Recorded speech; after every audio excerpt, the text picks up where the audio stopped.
Hey guys, আসসালামু আলাইকুম। তো কেমন আছো তোমরা? তোমাদের মাঝে আবারও নতুন গল্প নিয়ে এসে পড়লাম। তো শুরু করা যাক। তোকে আমি খুন করে ফেলবো, তবু অন্য কারো বউ হতে দেব না। জানিস তোর লাশও আমার সহ্য হবে, কিন্তু তুই অন্য কারো বউ, এটা আমি সহ্য করতে পারবো না।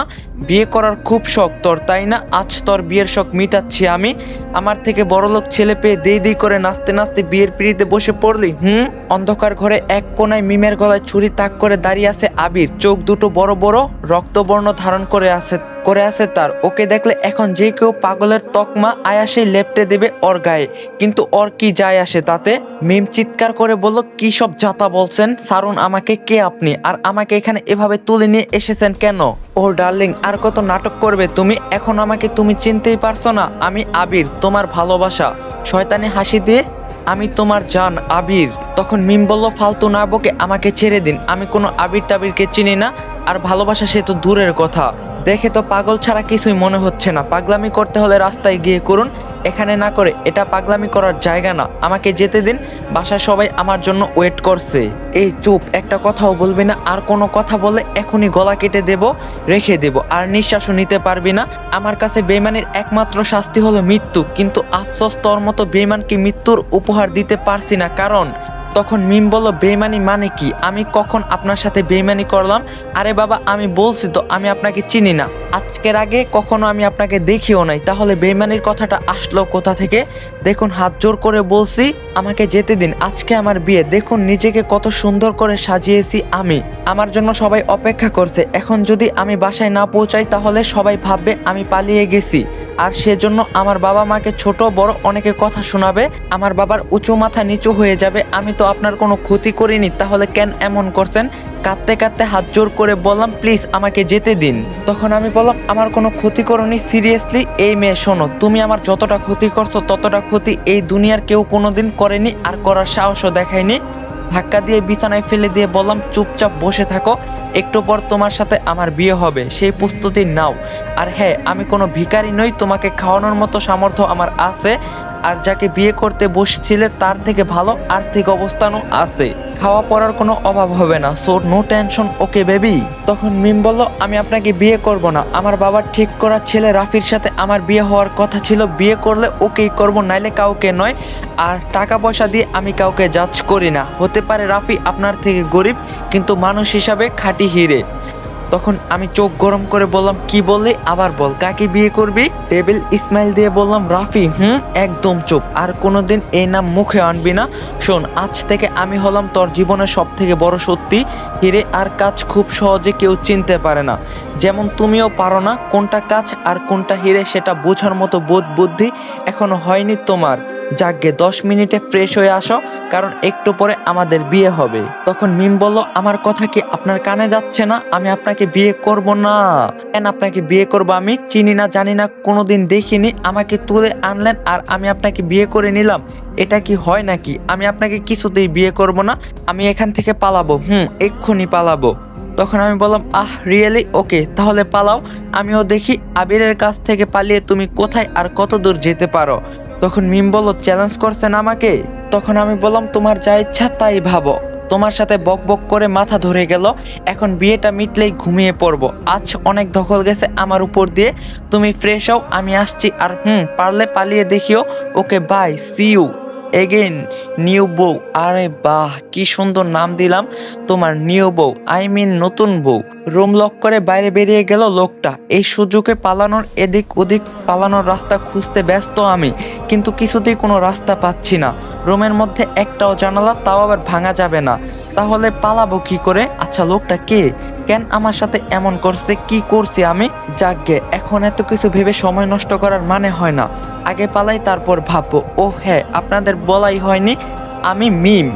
আমার বাবার 2 নয়নের মণি। আমার বড় একটা ভাইয়া আছে, যে 24 ঘন্টা আমার পেছনে লাগে আর ঝগড়া করে বেড়ায়। পারিবারিকভাবেই আজ রাফির সাথে আমার বিয়ে হওয়ার কথা ছিল। আমিও মনের আনন্দে সেজেগুজে নিজের রুমে বসেছিলাম। তখনই এই আবির না আবির গিয়ে আমাকে অজ্ঞান করে এখানে নিয়ে আসে।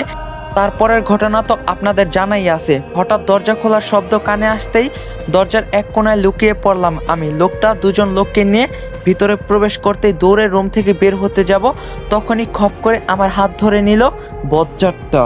তখন আমি বললাম, উফ ডার্লিং, এত ছটফট করছো কেন তুমি? এত ছটফট করো না, তোমার লেগে যাবে তো। তখন মিম বলল, লাগলে লাগুক, তাতে আপনার কি, প্লিজ আমায় ছেড়ে দিন। কেন আমার এমন সর্বনাশ করছেন? কি করছি আমি? তখন আমি বললাম, সর্বনাশ দূর বোকামি, আমি তো তোমাকে সর্বনাশের হাত থেকে বাঁচাচ্ছি। কোথায় আমায় ধন্যবাদ দেবে তা না, উল্টো আমাকে দোষারোপ করছো। আচ্ছা বাদ দাও, কাজে এসে গেছে, চলো আমরা বিয়ে করব। তখন মিম বলল, না আমি বিয়ে করব না। তখন আমি বললাম, এই চুপ, একদম চিৎকার করবি না, বিয়ে তো তোকে করতেই হবে। এই দেখ বলে ফোনে একটা ভিডিও প্লে করে আমার দিকে এগিয়ে দিলেন উনি। ভিডিওটা দেখে আটকে উঠলাম আমি, বাংলা সিনেমার নায়িকাদের মতো বলে উঠলাম, না এ হতে পারে না, আমার বাবার এ অবস্থা কেন? তখন আমি বললাম, তোমার বাবাকে আমার লোকেরা আটকে রেখেছে, যতক্ষণ না পর্যন্ত তুমি আমায় বিয়ে করছো ততক্ষণ তোমার বাবা ওখানে হাত পা বাঁধা অজ্ঞান অবস্থায় থাকবে। অজ্ঞান অবস্থায় এভাবেই আটকে থাকবে। আর যদি বিয়ে কমপ্লিট হয়ে যায় তাহলে ছাড়া পাবে, আর যদি না হয় তাহলে হুট করে উপরে চলে যাবে। তখন মিম বলল, না না না, এটা হতে পারে না, আপনি আবার বাবাকে ছেড়ে দিন, কিছু করবেন না ওনার। তখন আমি বললাম, তার মানে তুমি রাজি? না আমি বিয়ে করব না। তখন আবির বলল, তাহলে এখন তোমার বাবার লাশ পড়বে। তখন আমি বললাম, না আপনি কিছু করবেন না, আমার বাবার কিছু হবে না। তখন আবির বলল, তুমি বিয়ে করবে না, তোমার বাবাও মরবে না, তা কি হয় খুকি? যে কোনো একটা বেছে নাও, হয় সাদা কাপড়ে মোড়ানো বাবার লাশ, নয় লাল বেনারসি। এবার বলো কোনটা মানবে তুমি? গাইস 25 তারিখে আমি লাইভে আসতেছি তোমাদের সবার সাথে কথা বলার জন্য। তো তোমরা যারা যারা এখন তোমার টেলিগ্রামে জয়েন হও না, তাড়াতাড়ি টেলিগ্রামে জয়েন হয়ে যাও। টেলিগ্রাম চ্যানেলের লিঙ্ক থাকবো পিন কমেন্ট। আর তোমরা যারা ইনকাম করতে চাও তারাও টেলিগ্রামে জয়েন হইতে পারো। অ্যান্ড আমি টেলিগ্রামে তোমাদের জন্য ইনকাম সাইডও আনতাছি, এভরিথিং আমি সব কিছু আনবো। তো তোমরা যারা আমার অডিয়েন্স আছো, যারা ভিডিও দেখতেছো, সবাই টেলিগ্রামে জয়েন হয়ে যাবা। টেলিগ্রাম চ্যানেলের লিঙ্ক থাকবো পিন কমেন্টে। তখন আমি কিছুক্ষণ ভেবে, কোনো উপায় নেই আমার কাছে, চোখ থেকে টুপ টুপ পানি পড়ছে আমার। আর যাই হোক না কেন, বাবাকে বাঁচাতে হবে আমায়। বাবার জন্য না হয় আজ নিজের জীবনকে বিসর্জন দিলাম আমি। হাত উল্টে পিঠ দিয়ে চোখের পানি মুছে কাপা কাপা ঠোঁটে বলে উঠলাম, আমি রাজি। তখন আবির বলল, এই তো গুড গার্ল, কাজী সাহেব বিয়ে শুরু করেন। রামিম এদিকে আয় তো, তোর সাথে শ্যামলা একটা ইয়াং ছেলে রুমে প্রবেশ করলো। তুই আমাদের বিয়ের সাক্ষী। কিছুক্ষণের মধ্যেই সম্পূর্ণ হয়ে গেল আমার বিয়ে। হ্যাঁ, বিয়ে ঘিরে অনেক স্বপ্ন দেখছিলাম আমি, কিন্তু তার কিছুই পূরণ হলো না আজ। যাকে বিয়ে করছি তাকে চিনি না আমি, কি আজব না আমার পরিণতি। অন্ধকার রুম থেকে আমাকে নিয়ে বের হলেন উনি। বাড়িটা বেশ বড়, আশেপাশে নানান ধরনের বড় বড় ওয়ালমেট ঝুলছে দেয়ালে দেয়ালে। সাদা আর লাল কম্বিনেশনের রং বেশ লাগছে। আমি যেখানে ছিলাম তার পাশেই ড্রয়িং রুম। আমাকে নিয়ে ড্রয়িং রুমে গিয়ে দাঁড়ালেন উনি। বাড়িতে আর কেউ আছে বলে মনে হচ্ছে না আমার। হঠাৎ কিছু একটা শব্দে চমকে উঠলাম। আরে আপনাদের কি সৌভাগ্য, আমার পেছনের লোকদের উদ্দেশ্য বলে উঠলেন উনি। ওনার চোখ অনুসরণ করে পেছনে তাকে অবাকের সপ্তম আকাশে পৌঁছালাম আমি। ভাইয়া, আম্মু, আঙ্কেল তোমরা এখানে বলে দৌড়ে আম্মুকে জড়িয়ে ধরে ডুকরে কেঁদে উঠলাম আমি। আম্মু কোনো কথা না বলে ঠায় দাঁড়িয়ে আছেন। পাশ থেকে ভাইয়া বলে উঠলেন, সি সি সি মিম, তুই এভাবে আমাদের মান সম্মান ডুবাতে পারলি? একটাবারও ভাবলি না আমাদের কি হবে? বাবার মাথা কতটা নিচু হয়ে যাবে তুই জানিস? তুই পালিয়ে আসার পর থেকে বাবাকে কোথাও খুঁজে পাওয়া যাচ্ছে না। বুঝতে পারছিস কতটা অপমানের ভয়ে বাবা মুখ লুকিয়ে আছে? এই মিম, তোর বিয়েতে মত নেই সেটা আর কাউকে না বলিস, আমাকে তো বলতে পারতি। কিরে পারতি না? বল না মিম, কেন এমনটা করলি আম্মুকে ছেড়ে? তখন বললাম, আই এম সরি ভাইয়া, আমি বুঝতে পারিনি। তখন ভাইয়া বলল, এখন তো বুঝতে পারছিস, তাহলে চল আমাদের সাথে, এক্ষুনি রাফির সাথে তোর বিয়ে দেব আমি। এখনো তোকে বিয়ে করতে ওর কোনো আপত্তি নেই, রাফি এখনো তোকে বিয়ে করতে রাজি। তখন আমি বললাম, না ভাইয়া, এটা হয় না। তখন ভাইয়া বলল, কেন হয় না মিম? তখন আমি বললাম, কারণ একটা মেয়ে এক রাতে কয়টা ছেলের সাথে বিয়ে হবে ভাইয়া? তখন ভাইয়া বলল, কয়টা ছেলের সাথে মানে? আর তুমি কে? তার মানে তুমি ওকে কিডন্যাপ করে এখানে নিয়ে এসেছো? তোমাকে তো আমি ছাড়বো না বলেই আবিরের কলার চেপে ধরলেন ভাইয়া। তখন আম্মু, রাফি ও আঙ্কেল সবাই মিলে ওনাকে ছাড়ালেন ভাইয়ার থেকে। নিজের কলার ঠিক করতে করতে বলে উঠলেন উনি, আরে ভাইয়া, আপনার মাথা বড্ড গরম, এরকম কেউ করে? আগে আমার কথাটা শুনুন, তারপর রিয়েক্ট করবেন, ওকে? তখন আমার ভাইয়া বলল, এই কি বলবে তুমি, থার্ড ক্লাস ছেলে একটা, আগে ফুসতে ফুসতে তোমাকে তো আমি। তখন আবির বলল, আরে ভাইয়া, থার্ড ক্লাস কে সেটা পরে বুঝবেন, আগে ঘটনাটা শুনুন। এক রাতে একটা মেয়ের কয়টা বিয়ে হয়? কি সবার আনসার কি একটাই? তো সেই একটাই বিয়ে আপনার বোনের সাথে একটু আগেই আমার হয়ে গিয়েছে। তখন আমার ভাইয়া বলল, কি মিম, তুই এই ছেলেটাকে বিয়ে করছিস, তাও আমাদের কাউকে কিছু না জানিয়ে? নীরবের স্রোতের মতো কথাগুলো শুনছি আমি। এখন শোনা আর দেখা ছাড়া কোনো উপায় নেই আমার কাছে। আমাকে ঝাঁকিয়ে আবারও বলে উঠলেন, ভাইয়া মিম, আমি কিছু জিজ্ঞাসা করছি তোকে। তখন আমি বললাম, হ্যাঁ ভাইয়া, আমি ওনাকে বিয়ে করছি, আর আজ থেকে উনি আমার স্বামী। কথাটা তোমাদের কাছে অপ্রিয় হলেও এটাই সত্যি, দ্রুত এটাই সত্যি, সব থেকে সত্যি।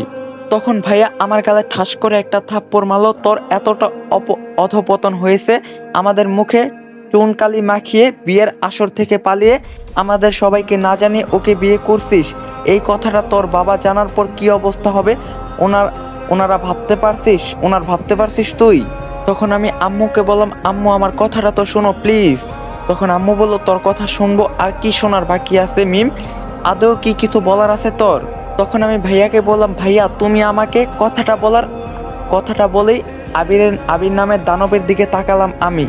স্পষ্ট বুঝতে পারলাম ভয়ঙ্কর কিছু ইঙ্গিত দিচ্ছেন উনি। তাই ওখানেই থেমে গেলাম আমি, কারণ আমার আব্বু এখনো ওনার হাতে বন্দি। তাই চাইলেও কাউকে সত্যিটা বলতে পারলাম না আমি। কিরে, কিছু তো বল। তখন আমি বললাম, ভাইয়া তোমরা এখানে পৌঁছালে কি করে? আমি যে এখানে, তোমাদেরকে কে বললো?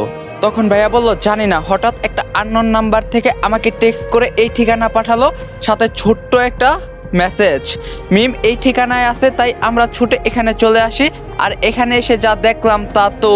এখন আবির বলল, আরে ভাইয়া আপনারা ওকে ভুল বুঝবেন না, ও আমাকে ভালোবাসে, সেটা আপনারা বোঝেননি। তাই আজকে এভাবে ওকে আমার কাছে পালিয়ে আসতে হয়েছে। আর একবার যখন আমার জন্য ঘর ছেড়েই দিয়েছে, তখন ওকে বিয়ে করা ছাড়া আমার হাতে কোনো ওয়ে ছিল না। আর ওই মেসেজটা আমি দিয়েছিলাম, কারণ আপনাদের মেয়ে কোথায় আছে সেটা জানা আপনাদের জরুরি বলে মনে হয়েছিল আমার। যাই হোক, আমি তো মিমের স্বামী আর আপনাদের জামাই, সেটা আপনারা মানুন আর নাই বা মানুন, আমি শুধু জামাই হিসাবে নিজের দায়িত্বটা পালন করেছি, ব্যাস। আপনাদের না জানিয়ে বিয়ে করে আমি ভুল করেছি। এবার আপনারা আমাকে যা শাস্তি দিবেন আমি মাথা পেতে নিব মা। তখন আমি অবাক হয়ে তাকিয়ে আছি। ছি, লোকটা কি জঘন্য। এতক্ষণ যতটা ঘৃণা হচ্ছিল, এখন তার থেকেও শতগুণ বেশি ঘৃণা হচ্ছে আমার। কিভাবে আমার ফ্যামিলির কাছে আমাকে মিথ্যুক প্রমাণ করে দিল, ছি। তখন রাফি বলল, ছি মিম, তোমাকে এতবার জিজ্ঞাসা করছি, তাও তুমি বলছো কাউকে লাভ করো না তুমি। আর আজ কি না, তোমার কখনো ভালো হবে না মিম, তোমার কখনো ভালো হবে না। আমার সাথে প্রতারণার ফল ভালো হবে না, দেখা নিও।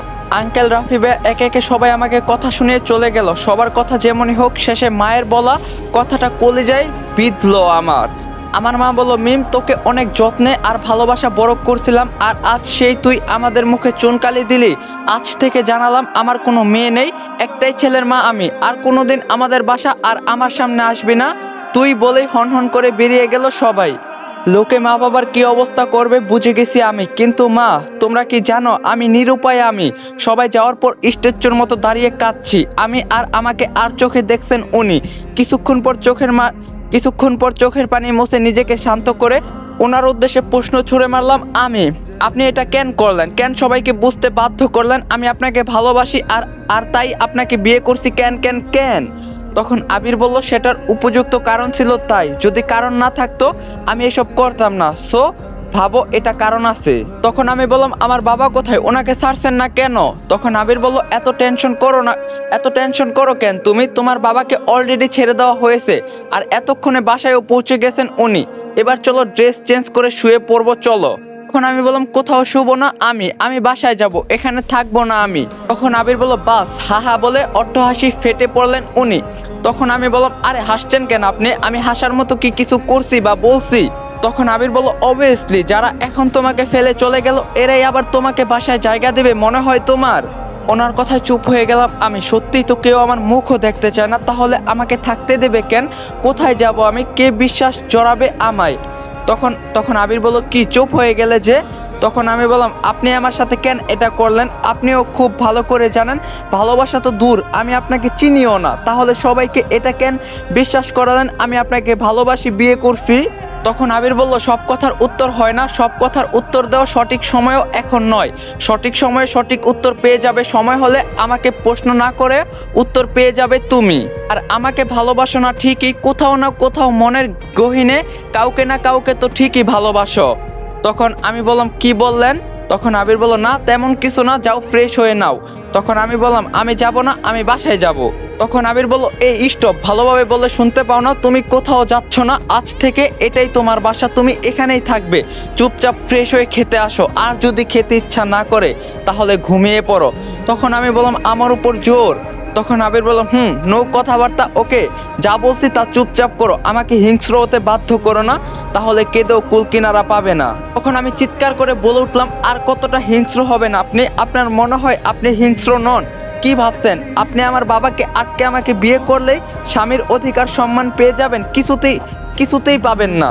তখন আবির বলল তোমার মতো মেয়ের কাছ থেকে আমি না তো স্বামীর অধিকার চাই আর না তো ভালোবাসা, কিছুই চাই না আমার, কারণ আমাকে দেওয়ার কোনো এবিলিটি নাই তোমার নেই। তোমার মতো মেয়ের কাছ থেকে কোনো এক্সপেকটেশনও নেই আমার। সো এসব স্বামীর অধিকার তুমি আমায় কি দিবে? আমি তোমাকে স্ত্রী হিসাবে মানি না। তখন আমি বললাম কি, তাহলে আমাকে বিয়ে করছেন কেন? আমার জীবনটা নষ্ট করছেন? যাকে স্ত্রী হিসাবে মানতে পারবেন না তাকে বিয়ে করলেন কেন, তাও বিপরীত দিকের মানুষটার অমতে? তখন আবির বলল এত সব তোমার মাথায় ঢুকবে না, তাই তোমার মোটা মাথায় এত প্রেশার না দিয়ে চুপ করো, বকবক করে আমার মাথা খেও না, সময় হলে সবই জানতে পারবে। আর শোনো, এখান থেকে পালানোর বৃথা চেষ্টা করবে না, কারণ পালাতে পারবে না, উল্টো আমাকে চটাবে, আর আমাকে চটালে তোমার ফ্যামিলির যে কারো লাইফ রিস্কে থাকবে, হতে পারে সে তোমার বাবা মা কিংবা ভাই। আমি আপনাকে খুন করে ফেলবো বলেই ওনার গলা চেপে ধরলাম আমি। গাইস, আজকের পার্টটা এখানে এন্ড করলাম। আর আপনি যদি এখন আমার টেলিগ্রামে জয়েন হয়ে না থাকেন, তাড়াতাড়ি টেলিগ্রামে জয়েন হয়ে যান। আমি 25 তারিখে লাইভে আসতেছি, সো টেলিগ্রাম চ্যানেলের লিঙ্ক থাকবে পিন কমেন্টে, তাড়াতাড়ি জয়েন হন। পার্ট 2 লাগলে অবশ্যই কমেন্টে জানাবে। আর আমাদের 85,000 সাবস্ক্রাইবার হইতে আর মাত্র 3K সাবস্ক্রাইব বাকি, সবাই চ্যানেলটা সাবস্ক্রাইব করবা বেশি বেশি করে, একটা লাইক দিবা, পার্ট 2 লাগলে কমেন্টে জানাও। তো দেখা হইব কালকে, আল্লাহ হাফেজ।